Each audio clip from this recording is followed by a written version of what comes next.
قربانی ہے.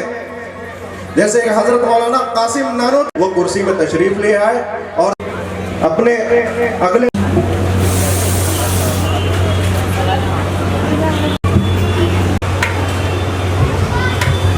السلام علیکم ورحمۃ اللہ وبرکاتہ. میں نے سلام کیا ہے. مجھے امید ہے کہ آپ تمام حضرات اتنے ہی ادب میں پاک شروع کرتے ہیں. اللہ سے دعا ہے کہ اللہ تبارک و تعالیٰ پڑھنے کو قبول عطا فرمائے. امام حرم امام السدائس جو حرم کے بڑے امام ہیں اور صدر القرہ ہے وہاں کے قاریوں کے، السدائس کے انداز میں سورہ فاتحہ میں آپ کے سامنے پیش کروں. اس کے بعد میں ایک دو اور امام کے انداز میں کچھ سورہ میں آپ کو سناؤں جب تک ماحول بن جائے، پھر اپنی باتیں شروع کروں گا انشاءاللہ. مالک یوم الدین ایاک نعبد و ایاک نستعین اهدنا الصراط المستقیم صراط الذین آمین. ماہر الماقلی جو امام حرم ہے، مکے کے امام ہیں، میں چاہتا ہوں ان کے انداز میں ایک سورہ میں آپ کے سامنے پڑھ دوں. بسم اللہ الرحمن الرحیم. والتین والزیتون وطور سینین وهذا البلد الأمين لقد خلقنا الإنسان في أحسن تقويم ثم رددناه أسفل سافلين إلا الذين آمنوا وعملوا الصالحات فلهم أجر غير ممنون فما يكذبك بعد بالدين أليس الله بأحكم الحاكمين. بسم الله الرحمن الرحيم. قل هو الله أحد الله الصمد لم يلد ولم يولد ولم يكن له كفوا أحد. صدق اللہ العظیم. میں تمام حضرات سے یہ ریکویسٹ کروں گا کہ جو جہاں کھڑے ہیں کرپیا وہ جگہ پہ آ کر کے بیٹھ جائیں، تاکہ میں زیادہ لمبی چوڑی تقریر میں آپ کے سامنے نہیں کروں گا. بس چند جملے جو اسلاف کے ہیں میں چاہوں گا کہ آپ کے سامنے پیش کروں. بسم اللہ الرحمن الرحیم. الحمد للہ وحدہ والصلاة والسلام على من لا نبی بعدہ. فقد قال اللہ تبارک وتعالى في القرآن المجید والفرقان الحمید. اعوذ باللہ من الشیطان الرجیم. بسم اللہ الرحمن الرحیم. يا أيها الناس اتقوا ربكم يا أيها الذين آمنوا. وقال تعالى يا أيها الناس إنا خلقناكم من ذكر وأنثى وجعلناكم شعوبا وقبائل لتعارفوا إن أكرمكم عند الله أتقاكم. وقال تعالى قل هو الله أحد الله الصمد لم يلد ولم يولد ولم يكن له كفوا أحد. وقال النبي صلى الله تعالى عليه وسلم اتق الله حيثما كنت. صدق الله العظيم.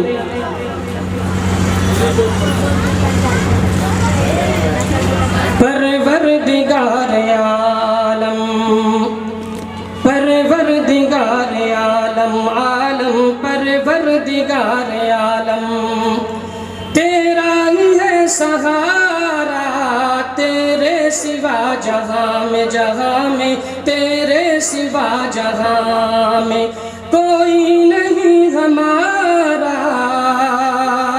کوئی کوئی نہیں ہمارا، کشتی نوح کو تو نے، کشتی نوح کو تو نے طوفان سے بچایا، طوفان سے بچایا، بندوں کو تو ہمیشہ ہمیشہ، بندوں کو تو ہمیشہ دنیا میں کام آیا، دنیا میں کام آیا۔ مانگی خلیل نے جب تجھ سے مدد خدایا، کہ مانگی خلیل نے جب تجھ سے مدد خدایا، تجھ سے مدد خدایا، آتش کو تو نے فوراً فوراً، آتش کو تو نے فوراً ایک گلستہ بنایا، ایک گلستہ بنایا۔ آواز آپ تک جا رہی ہے؟ ایک مرتبہ لہک کے کہتے سبحان اللہ، کہ سبحان اللہ الحمدللہ کہتے رہے مجلس کے اندر انشاءاللہ۔ علماء کرام یہاں بیٹھے ہوئے ہیں۔ جس دور پہ نازا تھی دنیا، اب ہم وہ زمانہ بھول گئے۔ غور سے سنیں گے۔ جس دور پہ نازا تھی دنیا، اب ہم وہ زمانہ بھول گئے۔ اوروں کو جگانا یاد رہا، خود ہوش میں آنا بھول گئے۔ اوروں کو جگانا یاد رہا، خود ہوش میں آنا بھول گئے۔ منہ دیکھ لیا آئینے میں پر داغ نہ دیکھا سینے میں، دل ایسا لگایا جینے میں، مرنے کو مسلمان بھول گئے۔ دل ایسا لگایا جینے میں، مرنے کو مسلمان بھول گئے۔ کہ آزاد تو اب بھی ہوتی ہے مسجد کی فضا میں اے انور، آزاد تو اب بھی ہوتی ہے مسجد کی فضا میں اے انور۔ جس ضرب سے دل ہل جاتے تھے، وہ ضرب لگانا بھول گئے۔ جس ضرب سے دل ہل جاتے تھے، وہ ضرب لگانا بھول گئے۔ میرے محترم علماء کرام یہاں ڈائز پر موجود ہیں، اور ماشاءاللہ آپ تمام حضرات بڑی محبت، الفت، عقیدت سے یہاں تشریف رکھتے ہیں۔ میرے محترم، آج کا دن 15 اگست سب جانتے ہیں کہ یوم آزادی کا دن ہے۔ اس دن کے لیے نہ جانے کتنی قربانیاں پیش کی۔ یہ آزادی ایک دو جنگیں لڑ کر مجھے حاصل نہیں ہوئی ہے۔ ہم جب تاریخ کا مطالعہ کرتے ہیں تو پتہ چلتا ہے کہ اس جنگ آزادی کے لیے، اس جنگ آزادی کے لیے مسلمانوں نے اور خاص طور سے علماء کرام نے اتنی قربانیاں پیش کی ہیں، اتنا خون بہایا ہے کہ اوروں نے اتنا پسینہ نہیں بہایا۔ جب ہم اور تاریخ کا مطالعہ کرتے ہیں تو پتہ چلتا ہے آج یہ تاریخ مجھے بتلایا جاتا ہے، اور اسکول یونیورسٹیز کے اندر اس تاریخ کو دہرایا جاتا ہے اور بتلایا جاتا ہے کہ 1857 یہ جنگ آزادی کی تاریخ ہے۔ مسلمانوں، یہ جنگ آزادی کی تاریخ تو بات کی ہے، لیکن اس سے پہلے جو تاریخ ہے 1757، جو 100 سالہ تاریخ ہے، وہ لبریز ہے خون سے اور لالۂ زار سے کہ اس سرزمین ہند کو علماء کرام نے کس طریقے سے سینچا تھا، اپنا خون بہایا، اپنے گھر کو اجڑوایا، اور اس وطن کے لیے، اس وطن عزیز کے لیے اپنی جان کا نذرانہ پیش کیا اور نہ جانے کتنی قربانیاں پیش کی۔ میرا محترم، سب سے پہلے جو اس جنگ آزادی کی شروعات ہوئی، اس سے پہلے جب ہم تاریخ کا مطالعہ کرتے ہیں تو پتہ چلتا ہے کہ انگریز جب 1601 کے اندر اس شہر کلکتہ کے اندر آیا تھا، ملاحوں کے ذریعہ اس ایسٹ انڈیا کمپنی کا انہوں نے بنیاد رکھی اور اپنی تجارت کے کام سے وہ شہر کلکتہ آئے، لیکن دیکھتے دیکھتے ان کی نیت بدل گئی، انہوں نے اپنے برانچ شہر کلکتہ کے اندر قائم کیا، اور اس کے بعد سورت گجرات کے اندر اور جیسلمیر کے اندر، احمدہ گجرات کے اندر انہوں نے اپنے برانچ قائم کیے، اور دیکھتے دیکھتے تجارت کی غرض سے انہوں نے اس ملک ہندوستان پر اپنی غلط نظر رکھنا شروع کر دیا۔ اور جب ہم تاریخ پڑھتے ہیں تو پتہ چلتا ہے کہ ملک کی ہوس اور عہدے کی ہوس ہر شخص کے اندر ہوتی ہے۔ ان انگریزوں جو ناپاک قدم سے اس سرزمین ہند کو جس نے ناپاک کیا تھا، اس کے ذہن میں یہ بات آئی کہ اس ملک کو حاصل کرنا ہے چاہے جتنی جدوجہد کرنی پڑے۔ میرا محترم، مغلیہ سلطنت کا جب شیرازہ بکھرا ہے، اس کے بعد انہوں نے ایک اعلان کیا ہے جس کو تاریخ نے لکھا ہے، تاریخ کی کتابوں میں، کہ خلق یعنی یہ ملک خدا کا ہے، خلق خدا کی، ملک بادشاہ کا، اور حکم جو ہے آج سے ہمارا چلے گا، یعنی ایسٹ انڈیا کمپنی کا چلے گا۔ تین بات انہوں نے کہی کہ خلق خدا کا یعنی بندے خدا کے، اور ملک بادشاہ کا، اور حکم جو ہے ایسٹ انڈیا کمپنی کا۔ اس کے بعد سب سے پہلے جو ان کی نظریات کو اور ان کی نظریے کی باتوں کو جس نے پرکھا، جانچا اور سوچا سمجھا، وہ سب سے پہلے شہر کلکتہ کے ہی رہنے والے کون؟ شیخ سراج الدولہ ہے، نواب شیخ سراج الدولہ، جنہوں نے ان کی باتوں کو اور ان کی نظریات کو بھاپا، اور انہوں نے جنگیں شروع کی اور جنگ جیت بھی گئے، لیکن جیتنے کے کچھ دن کے بعد اپنے ہی لوگوں کی غداری کی وجہ سے، میر جعفر کی غداری کی وجہ سے جو رشتے میں ماموں لگتا تھا، انگریزوں نے ان کو یہ کہا کہ اگر آپ مجھے میرا ساتھ دیں گے تو پلاسی کا وہ میدان ہے جس میں 1.5 لاکھ فوجی جو ہے شیخ نواب سراج الدولہ کے تھے، اور 1,000 فوجی جو ہے انگریز کے تھے، لیکن انگریز نے سب سے بڑا کام یہ کیا کہ انہوں نے سب سے پہلے جو خریدا ان میں رہنے والے جتنے سپاہی تھے ان سپاہیوں کو خرید لیا، اور جنگ کرنے سے پہلے ہی شیخ نواب سراج الدولہ ہار گئے، اور یہ ہارنے کے بعد ان کی ہمت اور زیادہ بڑھنے کے بعد جو میر جعفر تھا، بنگال، صوبہ بنگال یعنی یہ شہر کلکتہ جس میں آپ رہتے ہیں، اس کو وزیر اعظم بنا دیا گیا، لیکن کچھ دن کے بعد ان کو قتل کر دیا گیا، ان کو معزول کر دیا گیا، ان کے ہاتھ میں کوئی بات نہیں رہی۔ اس سے ہٹ کر ایک بات کہتا ہوں کہ یہ جو میر جعفر تھا نا، ایسے لوگ آج کے دور میں بھی ہیں، آج کے دور میں بھی ہیں جو منافقوں کا کام کرتے ہیں۔ آپ کے پاس کوئی اور بات کریں گے اور دوسروں کے پاس کوئی اور بات کریں گے۔ میں قرآن کی آیت پیش کرتا ہوں، علماء حضرات یہاں بیٹھے ہوئے ہیں، اللہ تبارک و تعالیٰ نے پہلے پارے کے اندر منافقوں کا ذکر کیا ہے، پہلے پارے کے اندر اور پہلے صفحہ کے اندر الف لام میم، پہلے رکوع کے بعد جو رکوع شروع ہوتا ہے میرے محترم، وہ منافقوں کا تذکرہ اللہ تبارک و تعالیٰ نے کیا۔ اور کیا کیا قرآن پاک میں؟ وَمِنَ النَّاسِ مَن يَتَّخِذُ، یہ پوری آیت ہے، جب آیت کو پڑھیں گے تو پتہ چلے گا کہ ان منافقوں کی فہرست اور منافق کیسے ہوتے ہیں۔ جب اللہ کے نبی صلی اللہ علیہ وسلم کے پاس آتے، بات غور سے سنیں گے، جب اللہ کے نبی صلی اللہ علیہ وسلم کے پاس آتے، قرآن کہتا وَإِذَا لَقُوا الَّذِينَ آمَنُوا قَالُوا آمَنَّا، جب آپ کے پاس آتے تو منافق یہ کہتے کہ ہم ایسے ایمان لائے جیسے کہ یہ صحابہ ایمان لائے۔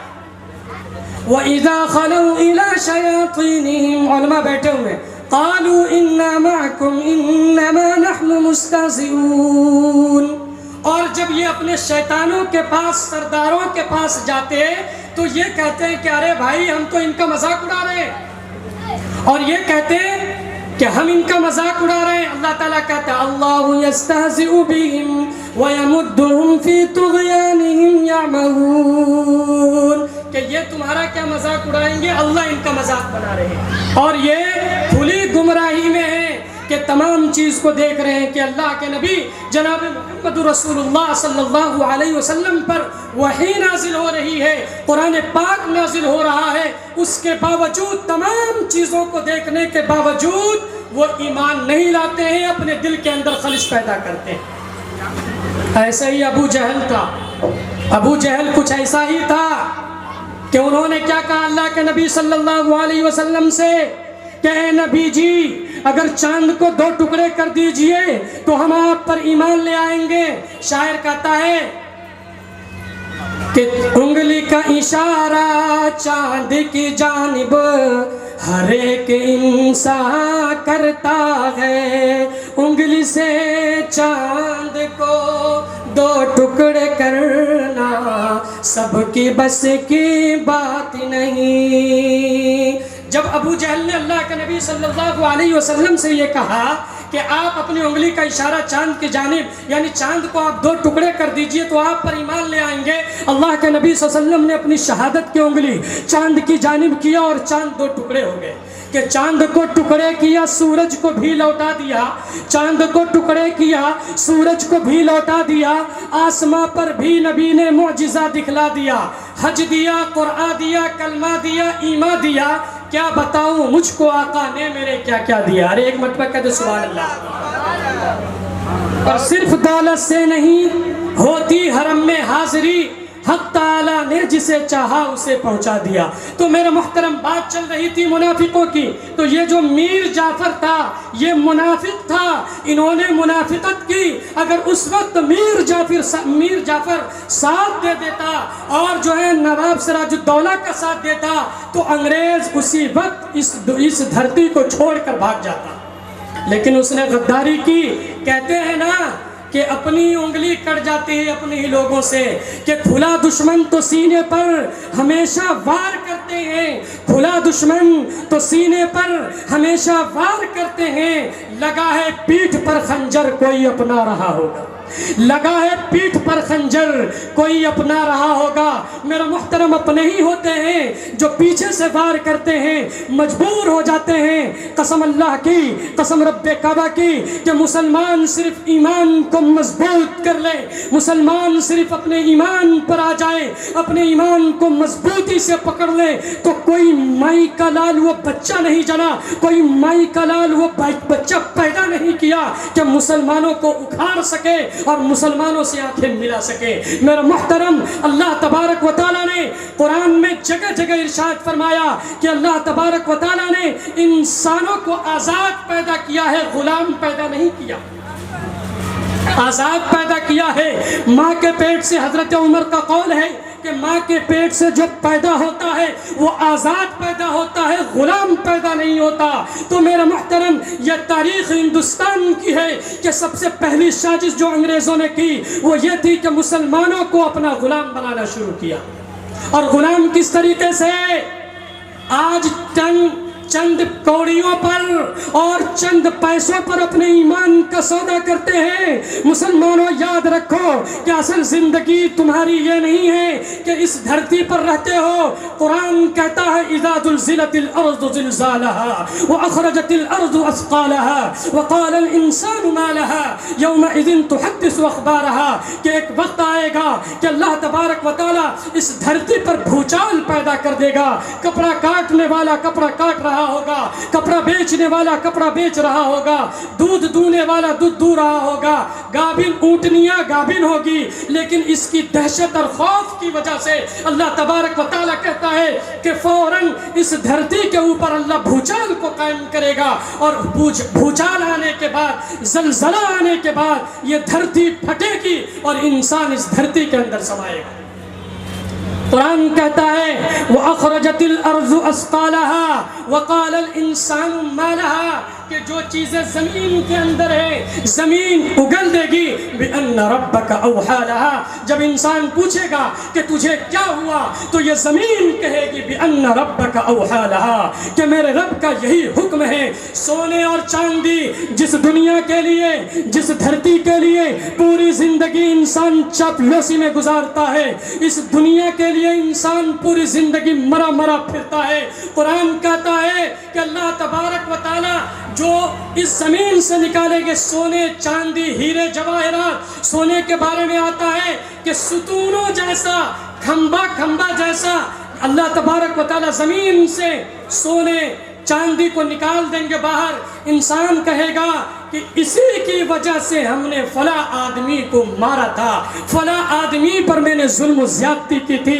میرا محترم یاد رکھیے ہر انسان کو ایک دن مرنا ہے, ہر انسان کو اس دنیا سے جانا ہے. اس ملک ہند کے لیے, اس ملک کی آزادی کے لیے جتنی قربانیاں علماء کرام نے پیش کی ہے انشاءاللہ ان کا مختصر تذکرہ میں آپ کے سامنے کرنے والا ہوں. سب سے پہلے میں آپ کو بتاتا چلوں کہ جب ان لوگوں نے یہ ٹھان لیا کہ اس ملک کو فتح کرنا ہے اور اپنی حکومت قائم کرنی ہے تو انہوں نے اس ملک کے تمام لوگوں کو اور خاص طور سے مسلمان کو ٹارگیٹ کیا.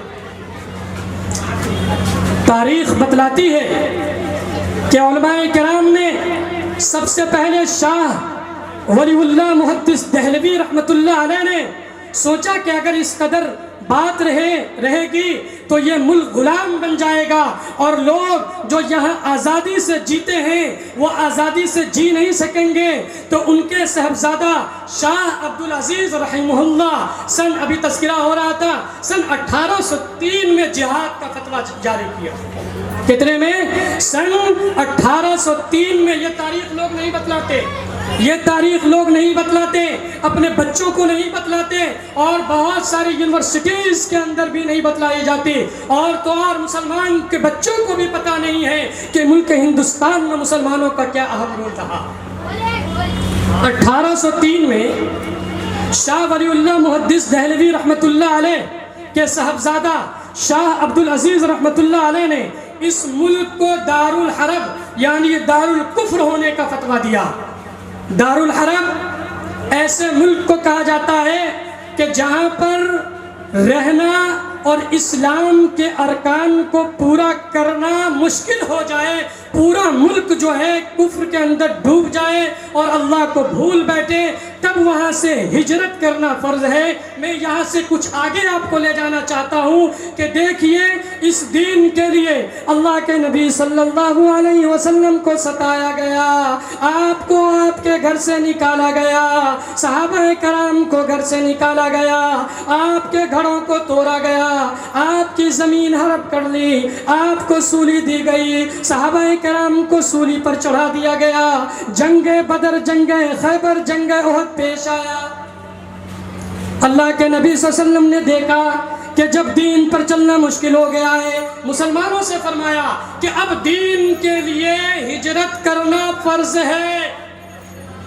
مسلمانوں جب ایک مسئلہ یاد رکھیں, جب ملک دارالحرب ہو جائے تو اس ملک سے ہجرت کرنا, بہت صاف کلیئر کٹ بات کرتا ہوں, کوئی اور مقرر کی طرح نہیں کہ ادھر ادھر جو ہے گھماتا چلا. میں تاریخ کے اوپر اور جو باتیں سمجھ میں آتی ہیں میں چاہتا ہوں کہ ان تک آپ تک پہنچا جائے. میرا محترم اللہ کے نبی صلی اللہ علیہ وسلم نے یہ فتویٰ دیا کہ تمام لوگ یہاں سے ہجرت کر جائیں.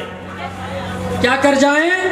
ہجرت کر جائیں. میرا محترم جیسے نماز فرض ہے, جب ملک دارالحرب ہو جائے تو اس ملک سے ہجرت کرنا بھی فرض ہو جاتا ہے. علماء بیٹھے ہوئے ہیں, آپ ان سے مسئلہ پوچھ لیں گے. میرا محترم اللہ کے نبی صلی اللہ علیہ وسلم نے اپنے صحابہ کو یہ مشورہ دیا کہ اب یہاں سے ہجرت کر جاؤ. خود دیکھیے کہ اللہ کے نبی صلی اللہ علیہ وسلم کا پیچھا کیا گیا. کیا کیا گیا؟ پیچھا کیا گیا, اور آپ کے پیچھے بہت سارے دشمنوں کو لگایا گیا اور یہ کہا گیا کہ جو اللہ کے نبی جناب محمد الرسول اللہ صلی اللہ علیہ وسلم کو پکڑ کے لائے گا ان کو 100 سرخ اونٹ دیے جائیں گے اور سونے چاندی ان کو انعامات میں دیے جائیں گے.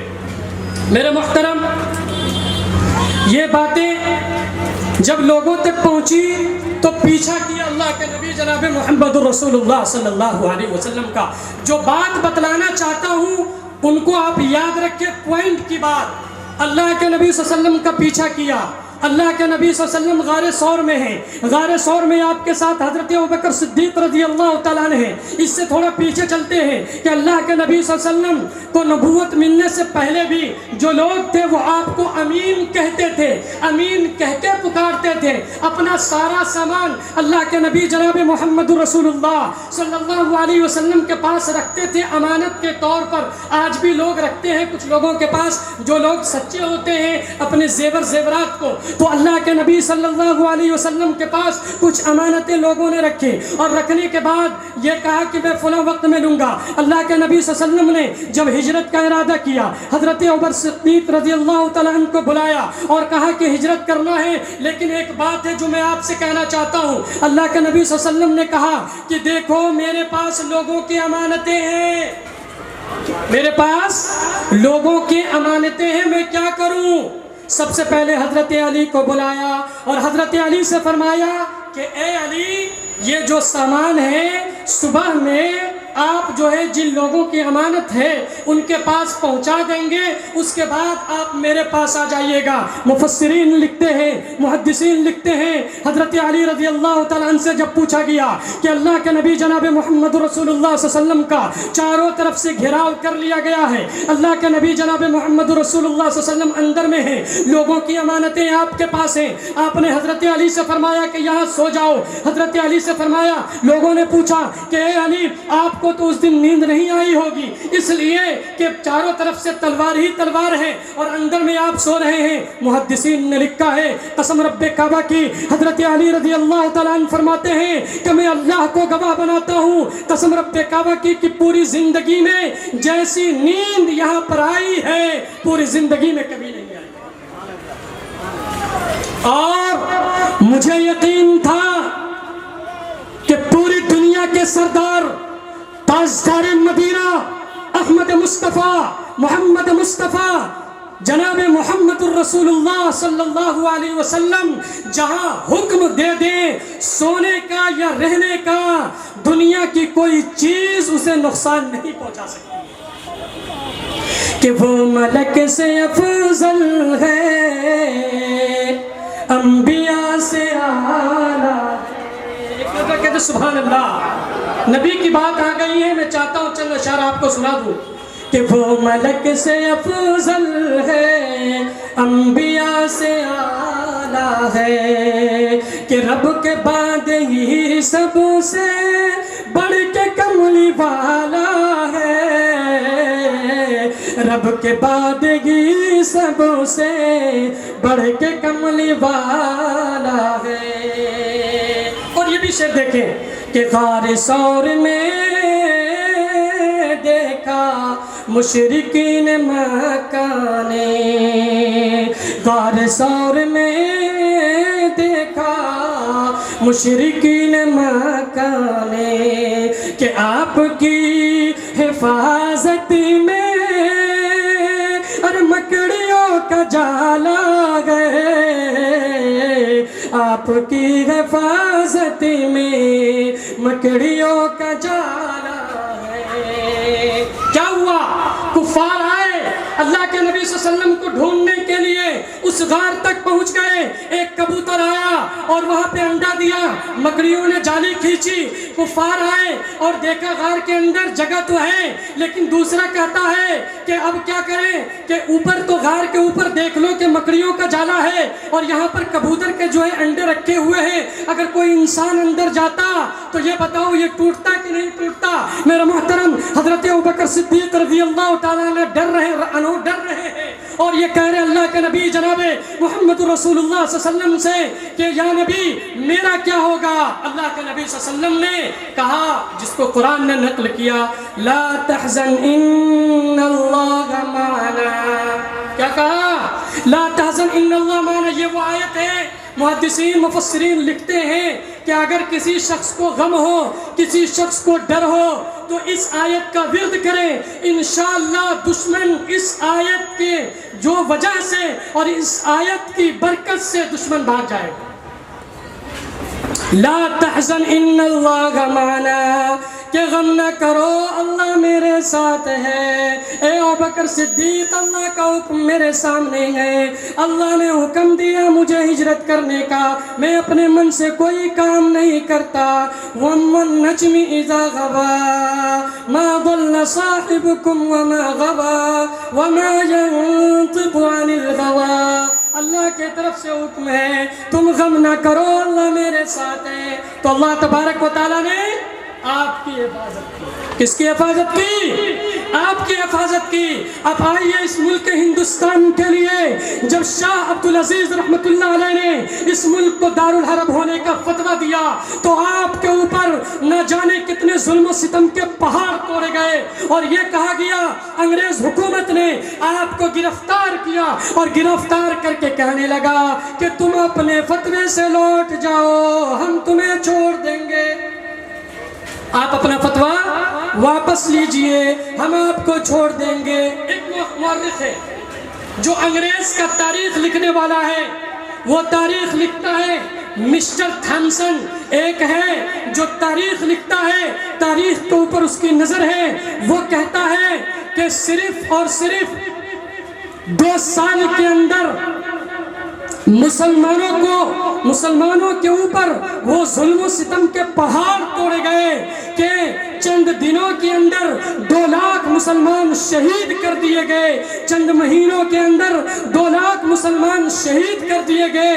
اس میں سب سے زیادہ تعداد جو تھی وہ علماء کرام کی تھی، 51,000، یعنی 50 غیر اپنے بھی بھلا رہے ہیں، لوگوں کو تاریخ پتہ نہیں ہے۔ 1857 اس لیے گنواتے ہیں کہ سب سے پہلے جو جنگیں جو شروعات ہوئی ہے شہر کلکتہ کے اندر سے ہی ہوئی ہے، اور میں آپ کو آگے بتاتا چلوں، میں آپ کو عرض کر دوں کہ شہر کلکتہ سے لڑائی شروع ہوئی اور اس کی چنگاری میرٹھ کے اندر پہنچی جو یو پی کے اندر ہے، اس کے بعد پھر دلی کے اندر پہنچی اور پھر جنگیں شروع ہوئی اور 29,000 ہندوستانی شہید ہوئے، جس میں 24,000 مسلمان ہیں اور 6,000 یا 5,000 ہمارے برادر وطن ہیں۔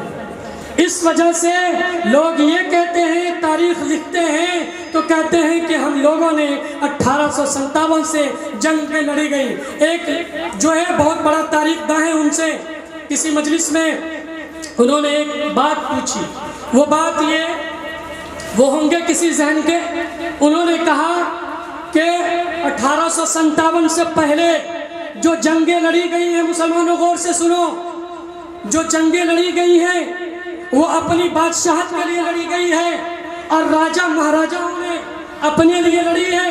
تو میں نے ان سے سوال کیا کہ ٹھیک ہے، جب آپ بات کرتے ہیں کہ راجہ مہاراجہ نے اپنی سلطنت کے لیے اور اپنی سلطنت کو بچانے کے لیے یہ جنگیں لڑی ہیں، تو میں آپ سے عرض کر دوں میرے بھائی، کان کھول کر کے سن لو کہ 1857 کی جو جنگیں ہیں یہ بتاؤ کہ یہ کس کی حکومت میں لڑا گیا؟ تو وہ کہنے لگا کہ شاہ بہادر ظفر کہ ان کی قیادت میں، اور میں آپ کو بتا دوں کہ انگریزوں نے ان کو بھی گرفتار کیا اور گرفتار کرنے کے بعد ان کے خاندان سے ان کے ناشتے پر 16 گردنیں یعنی 16 گردنیں کاٹ کر پیش کیا گیا شاہ بہادر ظفر کے آگے۔ تو میں نے کہا کہ یہ جو 1857 کی جنگیں ہیں یہ تو ان کی قیادت میں لڑی گئی ہیں اور ان کا پورا خاندان اس میں اجڑ گیا اور خود ان کو قید میں بند کر دیا گیا، ان کے سامنے تشت میں ناشتے کے وقت میں ان کی گردنیں ان کے اولادوں کی پیش کی گئی، تو آپ نے کہا کہ چلو اللہ تبارک و تعالیٰ نے ان کو بھی قبول کر لیا۔ پھر وہ خاموش ہو گئے۔ تو یہ کبھی نہیں، اگر کوئی کہتا ہے کہ یہ تاریخ نہیں ہے تو ان سے آپ کہیے کہ تاریخ آپ کو پتہ نہیں ہے، تاریخ آپ پڑھیے اور تاریخ آپ کو پڑھنے کی ضرورت ہے۔ ارے تم یہ کہتے ہو کہ اس ملک کے وفادار نہیں، ہم تو اس مٹی سے وضو کرتے ہیں اور اسی میں دفن ہوتے ہیں، جس کو علامہ اقبال نے کہا کہ سارے جہاں سے اچھا ہندوستاں ہمارا ہمارا، سارے جہاں سے اچھا ہم بلبلیں اس کی، یہ گلستاں ہمارا ہمارا، سارے جہاں سے اچھا کہ مذہب نہیں سکھاتا آپس میں بیر رکھنا، مذہب نہیں سکھاتا۔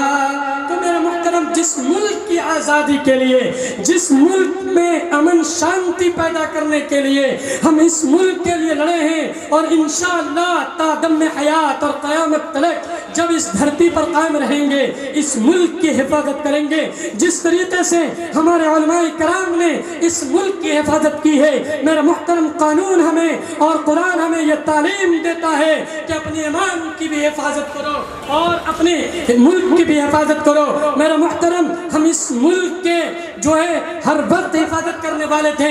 ہمارے آباء و اجداد نے اس ملک کے لیے نہ جانے کتنی قربانیاں پیش کی۔ جب ہم مطالعہ کرتے ہیں جلیانوالہ باغ، اور جب ہم مطالعہ کرتے ہیں 1754 کی جنگیں، ان کے بعد جو ہے 1762 اور 1778 کی جنگیں، تو ہمیں پتہ چلتا ہے کہ مسلمانوں نے اس ملک کے لیے کیا قربانیاں پیش کی ہے۔ آج کہا جاتا ہے کہ اس ملک کے ہند کے لیے تم نے کیا دیا؟ اور مسلمانوں، یاد رکھو کہ ہم اللہ کے قانون کو جب مضبوطی سے پکڑیں گے، اللہ کے قرآن کو جب مضبوطی سے پکڑیں گے، اللہ کے نبی کی احادیث کو، آپ کی سیرت کو، آپ کی صورت کو جب مضبوطی سے پکڑیں گے اور اس کے مطابق عمل کریں گے، تو انشاءاللہ ہماری کامیابی ہوگی۔ قرآن کہتا ہے لَقَدْ كَانَ لَكُمْ فِي رَسُولِ اللَّهِ أُسْوَةٌ حَسَنَةٌ، کہ تمہارے لیے سب سے بہترین نمونہ جناب محمد الرسول اللہ صلی اللہ علیہ وسلم ہے۔ علماء نے لکھا ہے کہ یہ جو حالات ہمارے اوپر آ رہے ہیں، اور ایک کے بعد ایک حالات ہمارے اوپر آ رہے ہیں، اس کی صحیح وجہ یہی ہے کہ ہم اللہ کو بھول بیٹھے ہیں، ہم اللہ کو بھول بیٹھے ہیں۔ ہمارا آئیڈیل دوسرا ہو رہا ہے، ہمارا آئیڈیل دوسرے لوگ ہو رہے ہیں۔ اللہ کے نبی صلی اللہ علیہ وسلم کی والد کا نام پتہ نہیں ہے ہمیں۔ اگر ہم سے کوئی کہہ دیا جائے کہ اللہ کے نبی صلی اللہ علیہ وسلم کے والد کا نام بتاؤ، تو ہم سب میں بتا دیں گے کہ عبداللہ، اور اگر آگے پوچھا جائے تو عبد المطلب، اور آگے پوچھا جائے تو ہاشم، آگے پوچھا جائے تو عبد مناف، اس کے بعد لوگ بھول جاتے ہیں۔ محمد بن عبداللہ، آپ کے والد کا نام عبداللہ، ان کے والد کا نام محمد بن عبداللہ بن عبد المطلب، ان کے والد کا نام ہاشم، ان کے والد کا نام عبد مناف، ان کے والد کا نام قصی، ان کے والد کا نام کلاب، ان کے والد کا نام کعب، ان کے والد کا نام لوئی، ان کے والد کا نام غالب، ان کے والد کا نام فہر، ان کے والد کا نام نظر، ان کے والد کا نام کنانہ، ان کے والد کا نام خزیمہ، ان کے والد کا نام مدرکہ، ان کے والد کا نام الیاس، ان کے والد کا نام عاد، ان کے والد کا نام حمیسہ، ان کے والد کا نام سلیمان، ان کے والد کا نام عوز، ان کے والد کا نام بوز، ان کے والد کا نام قموال، ان کے والد کا نام ابی، ان کے والد کا نام عوام، ان کے والد کا نام ہشام، ان کے والد کا نام حزام، ان کے والد کا نام بلداس۔ یہ پوری تاریخ ہے، لوگوں کو پتہ نہیں ہوگا اور لوگ پڑھنا بھی نہیں چاہتے۔ لوگ کس کو یاد کریں گے کہ آج شاہ رخ خان یا سلمان خان کہاں جا رہا ہے؟ اللہ کے بندے، جہنم پہ جا رہا ہے، اس سے تمہیں کیا مطلب ہے؟ اپنی فکر کرو۔ مسلمانوں، دو چیز کو پکڑ لیجئے آپ تمام حضرات، لازم پکڑیے، اپنے گھروں میں نماز پڑھیے اور اسلامی ارکان کو لازم سے پکڑیے، نماز کی پابندی کریں، آپ بھی پابندی کریں، اور آپ کی جو اہلیہ ہے، آپ کی جو بیٹے ہیں اور جو خاندان ہیں، جو گھر والے ہیں، وہ بھی پابندی کریں اور سنت کو لازم سے پکڑ لیں، جھوٹ کو چھوڑ دیں، فریب کو چھوڑ دیں۔ انشاءاللہ وہ دور لوٹ آئے گا جو دور مسلمانوں کا تھا۔ میرا محترم صحابہ کرام کی زندگی کو جب ہم کھنگالتے ہیں اور پڑھتے ہیں تو پتہ چلتا ہے کہ رستم جو ہے بہت بڑا پہلوان تھا اور بادشاہ بہت بڑا ہے، لیکن صحابہ کرام جب ان کے دربار میں جاتے ہیں اور ایمان کی دعوت دیتے ہیں، قرآن کی دعوت دیتے ہیں، سو اس دعوت کی وجہ سے اور اس کلمے کی وجہ سے وہ لوگ بھی تھرا جاتے ہیں اور ان کے بعد لرزہ طاری ہو جاتا ہے۔ ایک وقت آتا ہے کہ اللہ تبارک و تعالیٰ ان کو ملک دے دیتے ہیں۔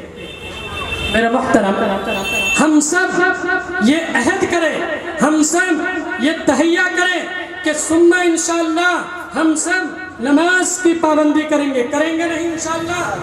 کریں گے سب نماز کی پابندی، نماز کو قائم کریں گے۔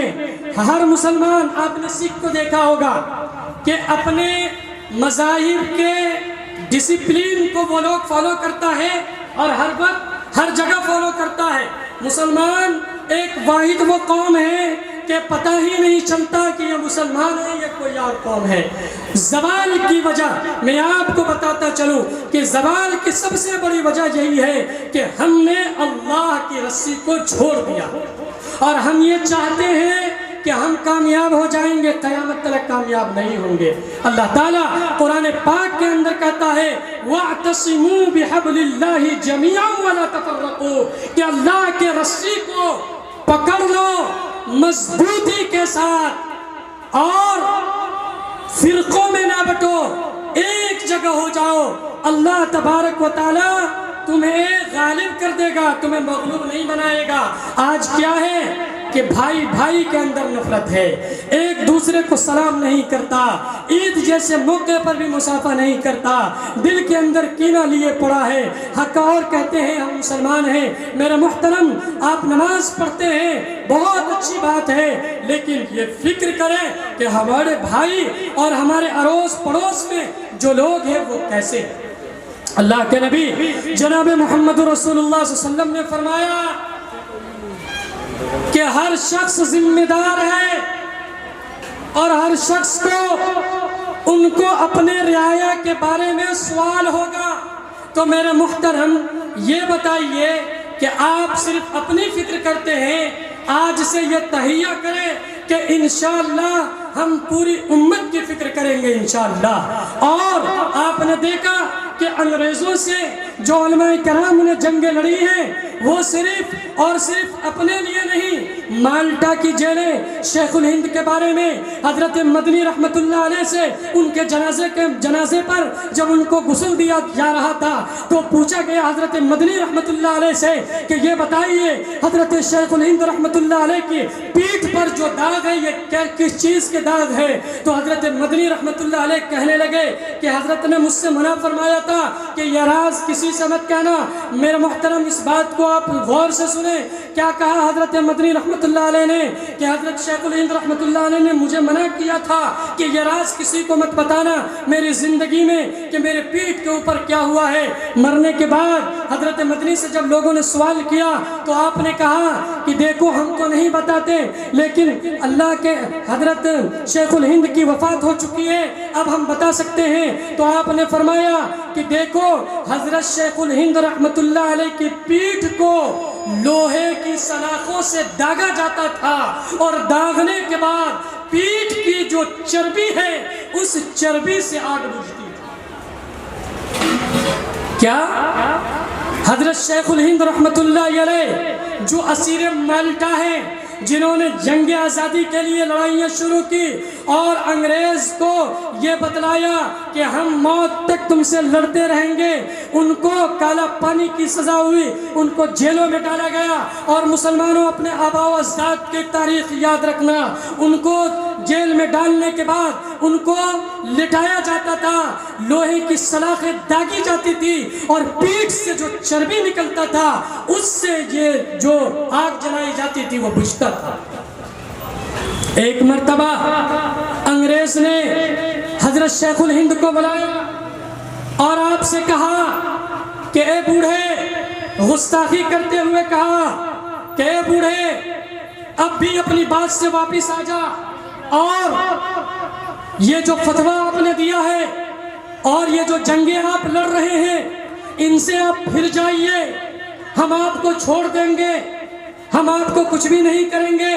حضرت شیخ الہند رحمۃ اللہ علیہ ہمیشہ ایک سفید تولیہ لے کر چلا کرتے تھے۔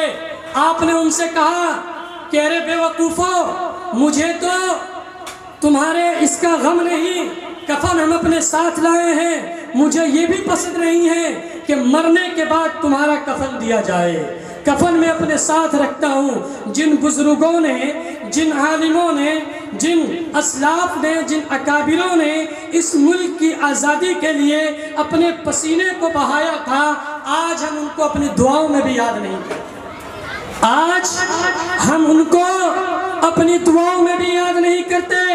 میرے محترم، 300 مدارس تھے دہلی کے اندر، انگریزوں نے تمام مدارس کو بند کروا دیا اور جتنے علماء کرام تھے تمام کو پکڑ کے لایا اور ان کو گولی سے بھون دیا گیا۔ تاریخ جب پڑھیں گے تو آپ کی آنکھیں اشکبار ہو جائے گی کہ اس ملک ہند کے لیے علماء کرام نے کتنی قربانیاں پیش کی ہے۔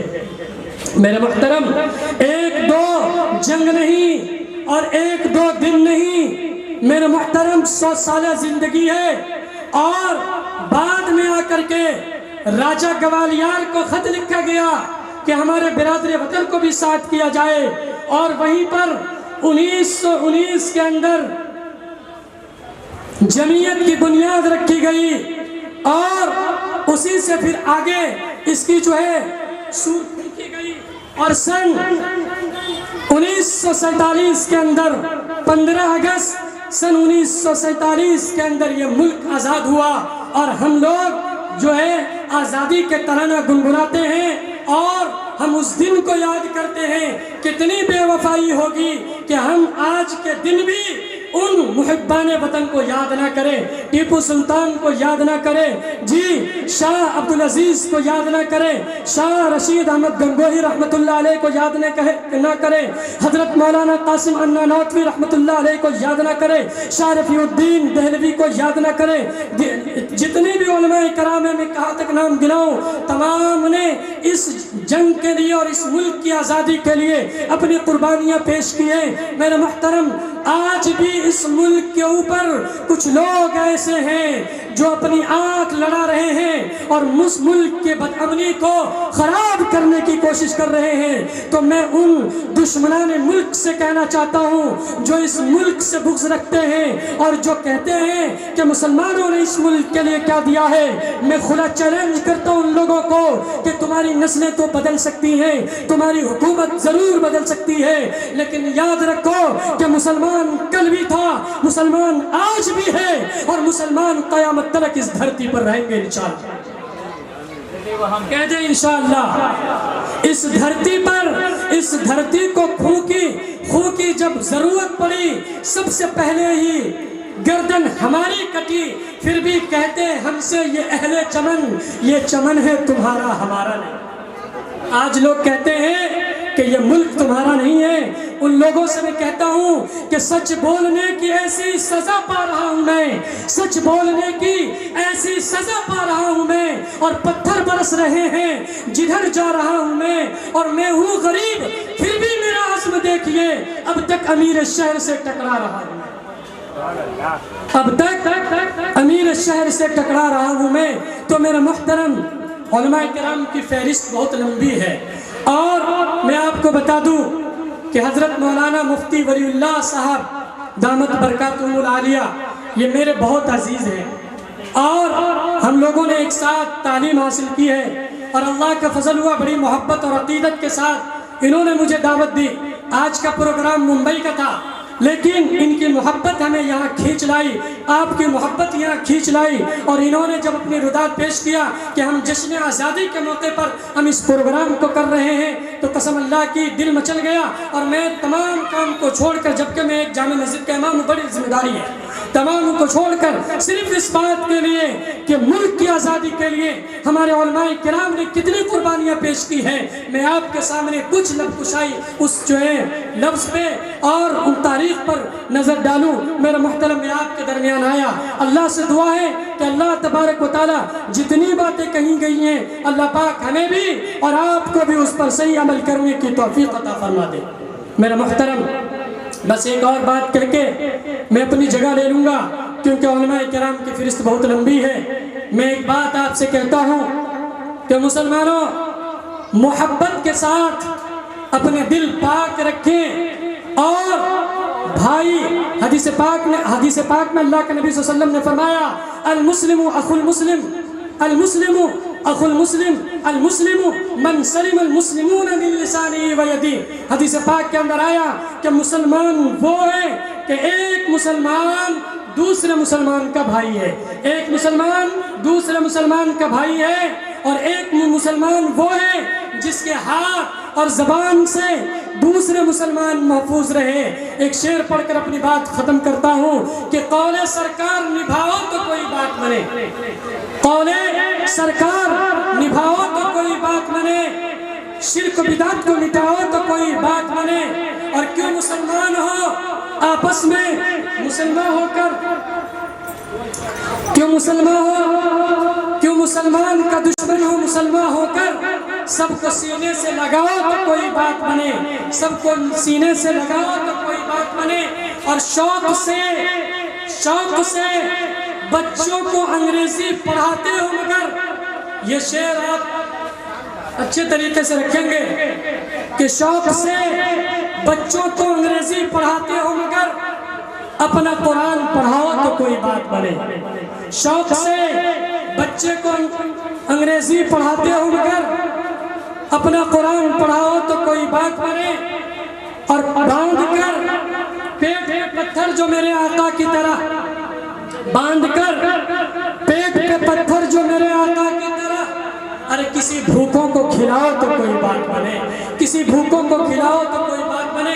ڈائس پر سے ایک فرمائش آیا ہے کہ نعت پاک پڑھ دے، آواز کو ساتھ نہیں دے رہی لیکن انشاءاللہ آپ کی محبتیں میں پڑھتا ہوں کہ آپ شمس و ضحا، آپ بدر و دجا، نام ایسا سہانا کسی کا نہیں، نام ایسا سہانا کسی کا نہیں، کعبے کی چھاؤں ہے، نور کا گاؤں ہے، ایسا پیارا گھرانہ کسی کا نہیں، کہ جب کہ آدم نہ تھے ان کا پتلا نہ تھا،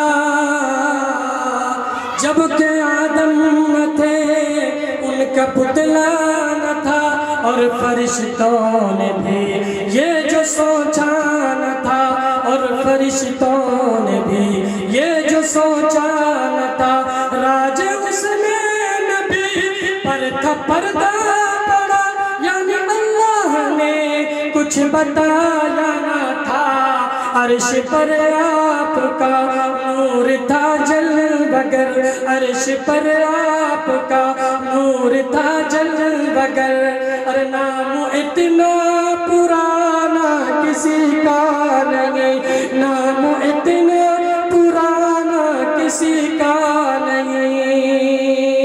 اور یہ بھی شعر بطور خاص ملاحظہ فرمائیں کہ جب کہ آدم نہ تھے ذکر عیسیٰ بھی ہے، ذکر موسیٰ بھی ہے، نوح بھی آئے ہیں، شیش بھی آئے ہیں، نوح بھی آئے ہیں، شیش بھی آئے ہیں، اور نبیوں کے بھی تذکر ہے لگا، پرچم نور ان کے بھی لہرائے ہیں، دیکھیے مرتبہ مصطفیٰ کے سوا، ارے عرش پر آنا جانا کسی کا نہیں۔ ایک بار کہتے ہیں لہک کے سبحان اللہ، ماشاءاللہ لوگ بہت دل جمی کے ساتھ سن رہے ہیں کہ ریت کی آگ پر تن جلایا گیا، ریت کی آگ پر